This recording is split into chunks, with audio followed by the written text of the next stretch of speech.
Assalamu alaikum.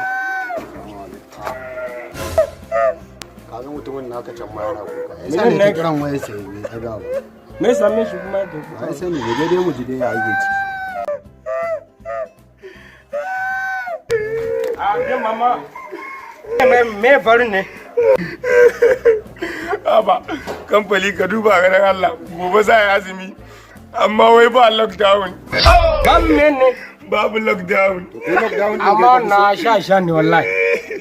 Duk halar da muka sha wancan karan ba gani ba. Kai azumi kai lockdown din kai kake so. Lockdown. Amma na ko dai kana ganin wahalan da muka sha wannan garin kwaki mun ke jiga muna sha kofar gidanku amma yanzu kana mana addu'a Allah ya kawo da dan Allah.